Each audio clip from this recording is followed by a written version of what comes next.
Hello everyone, this is Dr. Mamta Rathi. I welcome you all on my YouTube channel Dr. Mamta's Educational Plex.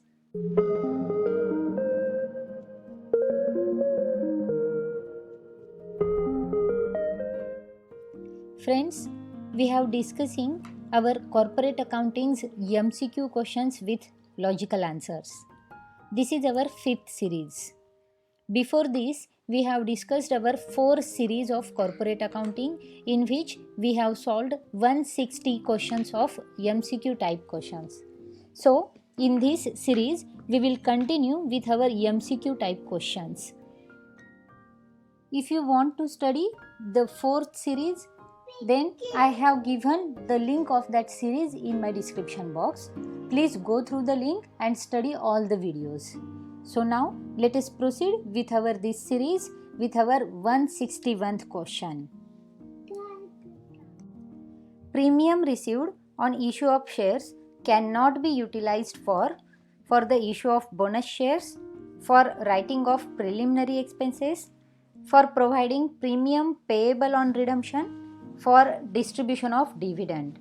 अब issue of shares जब हम करते हैं, अगर वो issue premium में किया है तो जो शेयर प्रीमियम हमें रिसीव होता है वो शेयर प्रीमियम हम किस चीज़ के लिए यूज़ नहीं कर सकते. तो share premium can not be utilised for the distribution of dividends. So option D is the correct answer. Next question, which of the following statement is correct? इनमें से कौन सा स्टेटमेंट करेक्ट है? द अमाउंट ऑफ गुडविल और capital reserve is found out in the books of purchasing company only. Purchasing company के books में ही goodwill या capital reserve की अमाउंट देखी जाती है. सेकेंड स्टेटमेंट है, द अमाउंट ऑफ गुडविल और capital reserve is found out in the books of vendor company only. Goodwill और कैपिटल रिजर्व की जो अमाउंट है वो सिर्फ वेंडर कंपनी के बुक्स में देखी जाती है. थर्ड है, goodwill is equal to net assets minus purchase price. Fourth है, the face value of shares of purchasing company will be taken into account while calculating purchase consideration. अब purchasing company के जो shares की face value होती है उसे ध्यान में रखा जाता है जब हम परचेस कंसिडरेशन का कैलकुलेशन करते हैं. तो इन सभी स्टेटमेंट में से नंबर सी स्टेटमेंट जो है, goodwill is equal to net asset minus purchase price, वो भी रॉन्ग है. जो लास्ट स्टेटमेंट है, face value of shares of purchasing company will be taken into account while calculating purchase consideration, ये भी wrong है. और अमाउंट ऑफ गुडविल और कैपिटल रिजर्व जो होती है वो सिर्फ वेंडर कंपनी में देखने मिलती है, ये भी रॉन्ग है. करेक्ट स्टेटमेंट है, अमाउंट ऑफ गुडविल और capital reserve is found out in the books of purchasing company. Purchasing company के बुक्स में ही गुडविल या कैपिटल रिजर्व हमें देखने मिलता है. तो option A is the correct answer. Next, if the minimum subscription is not received by the company, then the refund of application money should be made within dash days. अब अगर हम shares issue कर रहे हैं और shares issue करने के बाद अगर हमें पब्लिक का सब्सक्रिप्शन नहीं मिलता है, यानी कि पब्लिक हमारे शेयर्स नहीं लेती है, तो जो एप्लीकेशन मनी हमें आई हुई होती है वो एप्लीकेशन मनी हमें रिफ़ंड करनी होती है. क्योंकि अगर हमें मिनिमम सब्सक्रिप्शन नहीं मिलता है तो वो जो इशू की प्रोसीजर है वो प्रोसीजर हमें बंद करनी पड़ती है. तो जो एप्लीकेशन आए हैं, हमें जो कुछ थोड़े बहुत एप्लीकेशन हमें रिसीव हुए हैं, उन एप्लीकेशन मनी को हमें रिफ़ंड करना होता है, रिटर्न करना होता है 10 डेज के अंदर. तो हमारा ऑप्शन सी जो है वो करेक्ट ऑप्शन है, option C. Next, in amalgamation of two companies, both companies lose their existence, both companies continue, any one company continue, none of the above. तो अमालगमेशन में दो कंपनीज जो होती हैं वो दो कंपनी लिक्विडेशन में जाती है, वाइंडिंग अप में जाती है, मतलब कि वो दोनों कंपनी अपना जो एग्जिस्टेंस है, अपनी जो आइडेंटिटी है उसे लूज कर देती है. तो option A is the correct answer. Next question, which of the following is not a source of redemption of debentures? Debentures का रिडम्पशन करने के लिए जो फंड्स हम रेज करते हैं उन फंड्स के लिए इनमें से कौन सा सोर्स जो है वो नहीं है या जहाँ से हम फंड्स रेज नहीं कर सकते? Redemption out of capital, redemption out of borrowing from financial institutions, redemption out of profit, redemption bye conversion.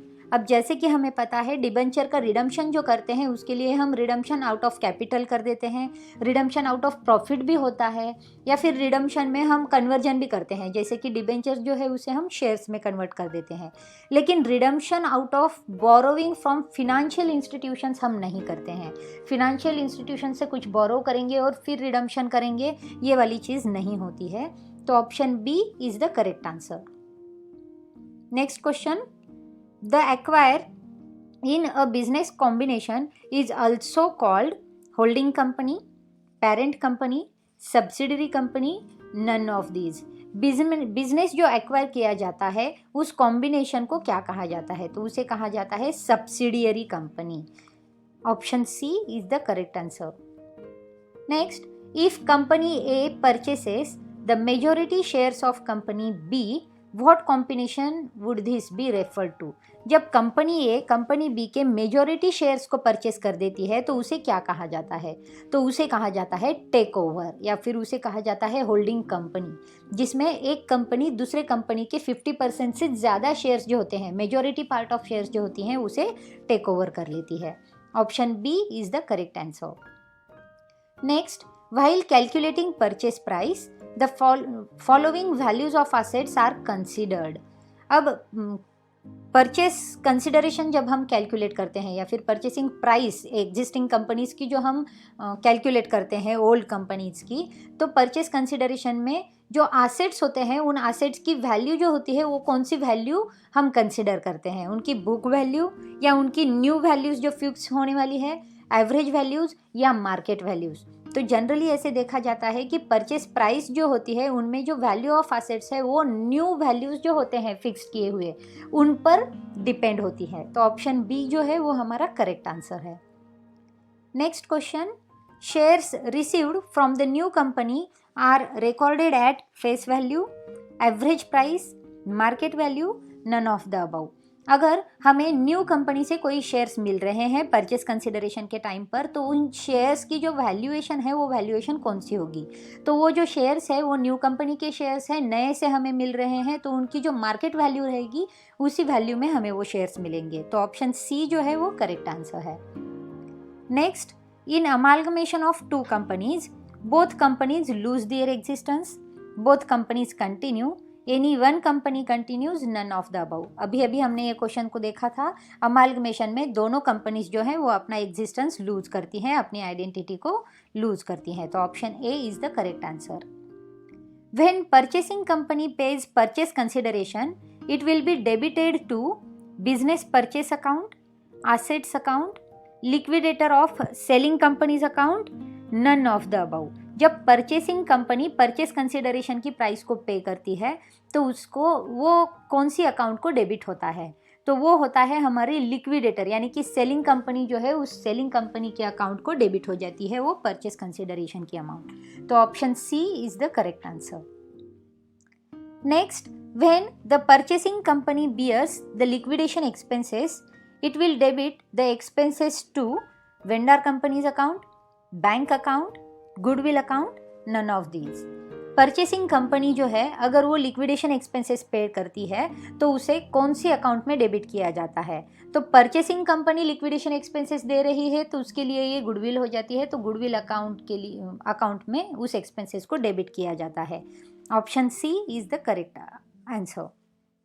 Next question, when the vendor और seller company agrees to bear liquidation expenses it will debit to realization account, bank account, goodwill account, none of these. जब seller company liquidation expenses bear करती है तो वो realisation account को debit किए जाते हैं। तो option A is the correct answer. Next, while calculating purchase consideration dash values of assets is to be considered, book value, revalued price, average price, capital. यही क्वेश्चन हमने अभी देखा था, बस इसको घुमा के और थोड़े से वर्डिंग्स चेंज करके हमें पूछा गया है कि परचेस कंसिडरेशन कैलकुलेट करते वक्त जो एसेट्स हैं उन एसेट्स की कौन सी वैल्यू हम देखते हैं। तो एसेट्स जिस वैल्यू पर चेंज हुए हैं, यानी कि उनकी जो रीवैल्यूड प्राइस है, जो चेंज्ड वैल्यू है, उसी वैल्यू से हम एसेट का कंसिडरेशन करेंगे। तो option B is the correct answer.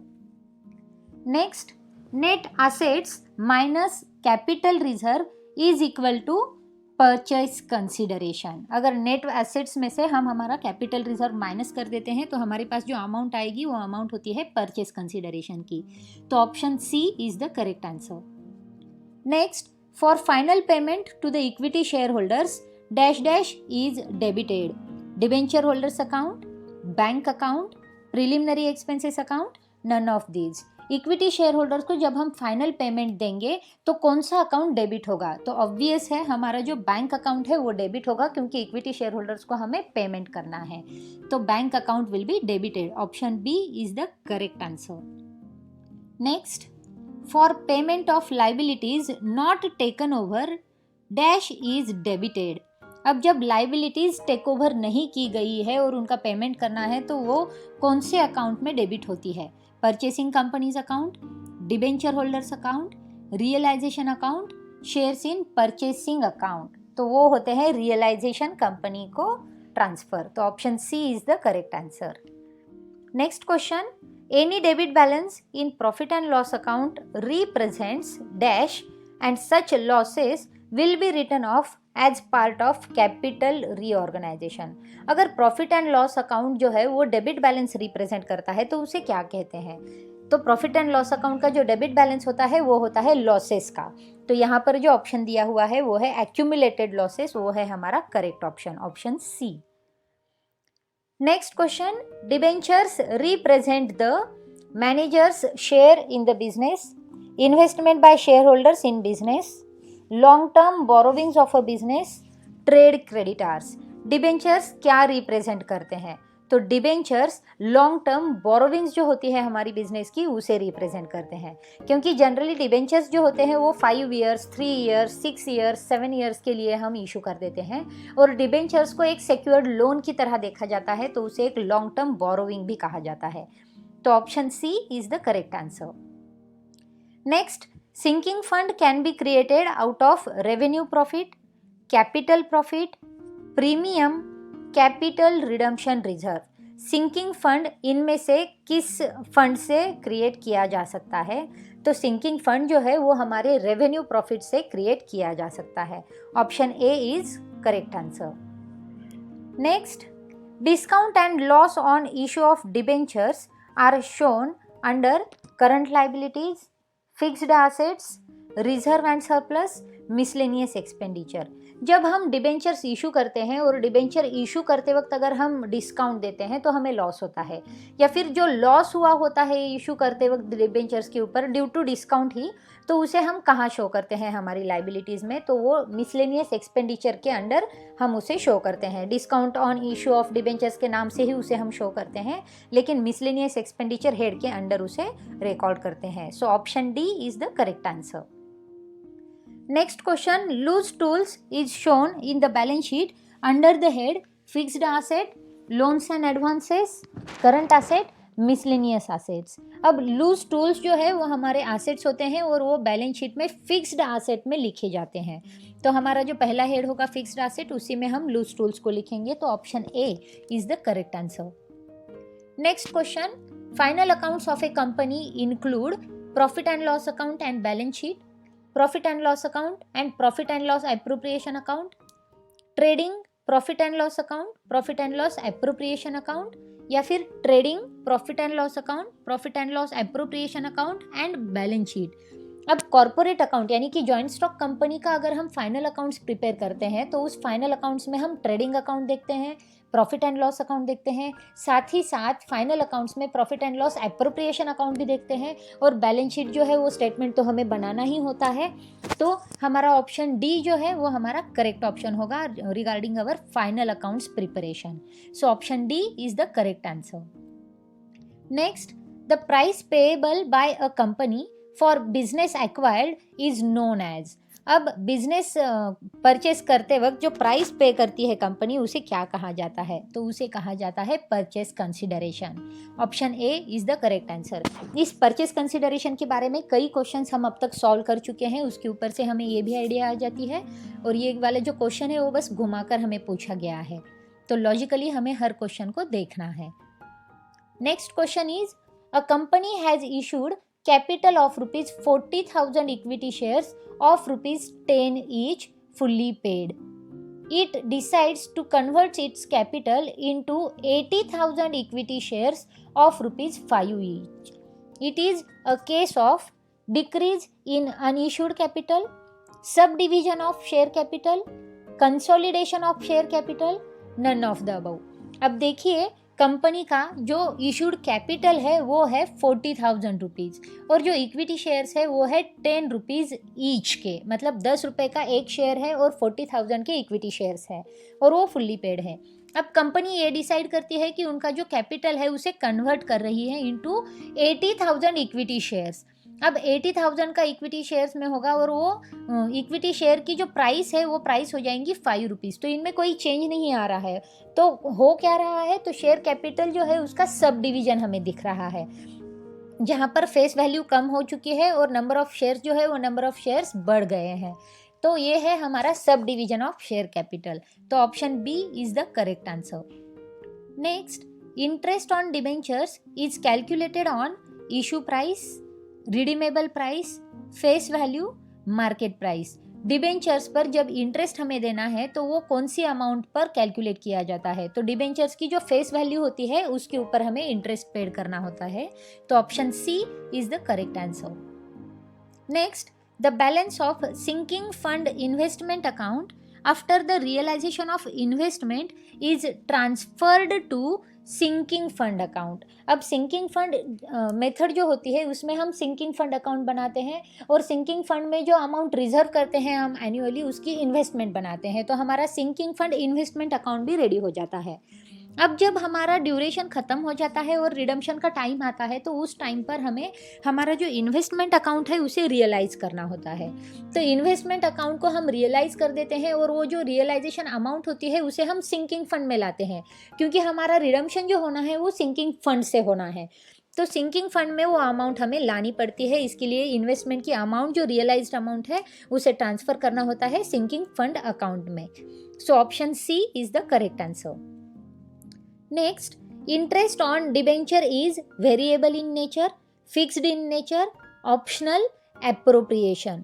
Debentures पर इंटरेस्ट जो है वो फिक्स्ड रेट ऑफ इंटरेस्ट से दिया जाता है और वो कंपलसरी होता है. तो option B fixed in nature is the correct answer.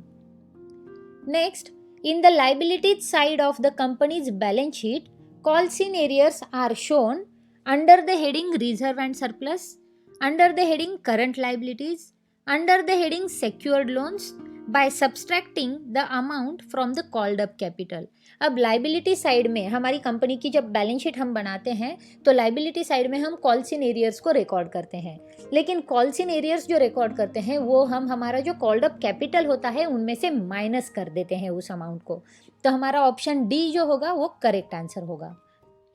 Next, advance payment of tax is in nature of capital expenses, revenue expenses, prepaid expenses, outstanding expenses. अब एडवांस पेमेंट है तो एडवांस पेमेंट को हम prepaid कहते हैं और tax का payment advance में हो रहा है तो tax is one of the expenditure for our business, तो इसे हम प्रीपेड एक्सपेंसेस की तरह भी ट्रीट करेंगे. तो करेक्ट ऑप्शन है option C. Preliminary expenses are an example of fixed asset, current asset, fictitious asset, investment. Preliminary expenses जो होते हैं वो हमारी कंपनी के फिक्टिशियस एसेट होते हैं. Option C is the correct answer. Next, in the balance sheet of limited company assets are arranged in the order of liquidity, permanence, neither of the two, either liquidity और permanence. अब limited company की जो balance sheet बनती है उसमें जो asset हमें arrange करने होते हैं वो एसेट हमें परमानेंस की रेंज में ऑर्डर करने होते हैं. तो हमारा करेक्ट ऑप्शन जो है वो है option B, permanence. Next, forfeited shares to become dash property of the government, property of the company, property of the share holders, property of all the share holders. अब जो फॉरफिटेड शेयर्स होते हैं वो forfeited shares क्या होता है, तो forfeited shares मतलब जिन शेयर्स पर हमें पूरी अमाउंट नहीं मिली है और शेयर होल्डर्स उनके ऊपर अमाउंट पे करने के लिए फेल कर गए हैं, तो उन सारे शेयर्स को हम फॉरफिट कर देते हैं। अब ये जो फॉरफिटेड शेयर्स होते हैं ये प्रॉपर्टी होती है हमारी कंपनी की, क्योंकि ये सारे शेयर्स जो होते हैं वो कंपनी के पास रहते हैं, जिनका री इशू भी हम बाद में कर सकते हैं। तो ये है property of company. So option B is the correct answer. Next, preference dividend is to be paid before payment of debenture interest, payment of income tax, distribution of equity dividend, all of the above. अब preference dividend जो है वो किससे पहले paid होने चाहिए, तो payment of debenture interest और प्रीफरेंस डिविडेंड का कोई संबंध नहीं है, इनकम टैक्स और प्रीफरेंस डिविडेंड का भी कोई संबंध नहीं है। लेकिन जब इक्विटी शेयर होल्डर्स को आप डिविडेंड दे रहे हैं, अगर डिस्ट्रीब्यूशन हो रहा है, तो इक्विटी शेयर होल्डर्स को डिविडेंड देने से पहले आपको प्रीफरेंस शेयर होल्डर्स को डिविडेंड देना जरूरी होता है। तो option C is the correct answer. Next question, in what form is the profits of the company are distributed amongst the shareholders। अब कंपनी जो प्रॉफिट अर्न करती है वो प्रॉफिट हमारी शेयर होल्डर्स में किस फॉर्म में डिस्ट्रीब्यूट किया जाता है, तो शेयर होल्डर्स को एज अ बेनिफिट डिविडेंड्स हम प्रोवाइड करते हैं। तो option D is the correct answer. When shares are forfeited the amount already received is refunded, treated as revenue profit, retained by company, distributed as dividend. जब भी हम हमारे shares forfeit कर देते हैं तो उन शेयर्स पर जो अमाउंट आई हुई होती है हमारी कंपनी में, उस अमाउंट को हम क्या करते हैं, तो वो जो कंपनी अमाउंट है वो अमाउंट हमारी कंपनी में रिजर्व हो जाती है, हमारी कंपनी में रिटेन हो जाती है। वो अमाउंट जो है वो हम हमारे शेयर होल्डर्स को रिफंड नहीं करते हैं या वापस नहीं देते हैं। तो option C, this amount is retained by the company is the correct answer. Next, Indian companies can not issue dash dash shares. Indian companies जो है वो डेफर्ड शेयर्स जो है वो इशू नहीं कर सकती। So option D is the correct answer. The amount on shares not paid by share holders after it has been called by the company is dash. अब शेयर होल्डर्स जो है उन्होंने अगर कॉल्ड अप शेयर्स पर amount pay नहीं की है तो उस अमाउंट को हम क्या कहेंगे, तो उस अमाउंट को हम कॉल्स इन एरियर्स के नाम से जानते हैं। तो option A is the correct answer. Next, preference share holders receive fixed rate of interest, flexible rate of interest, fixed rate of dividend, flexible rate of dividend. Preference share holders जो हैं उन्हें fixed rate of dividend मिलता है, क्योंकि preference share holders में जो नाम है प्रीफरेंस, उनको प्रीफरेंस होता है उनकी डिविडेंड का, और वो फिक्स्ड रेट ऑफ डिविडेंड जो है वो अर्न करते हैं। तो option C is the correct answer. Next question, discount of issue of share is a revenue loss, capital loss, deferred revenue expenditure, direct expenses. अब जब हम इशू करते हैं शेयर्स को और इशू ऑफ शेयर्स जो है वो डिस्काउंट में हो रहा है, तो ऑब्वियस है कि हमें लॉस हो रहा है। तो ये जो लॉस है ड्यू टू डिस्काउंट हमने दिया है इशू पर, तो वो कौन सा लॉस होता है, तो वो होता है हमारा कैपिटल लॉस, क्योंकि जो शेयर्स है वो शेयर्स हमारी कैपिटल का हिस्सा है और उसके ऊपर जो लॉस होगा वो कैपिटल लॉस होगा।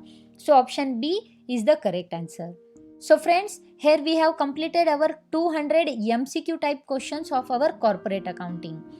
These series are very useful for the students who are facing the exams after lockdown, because our pattern of exam has been changed and now we have to give our examinations in MCQ type questions. So please follow all the series and solve all the series of MCQs of corporate accounting.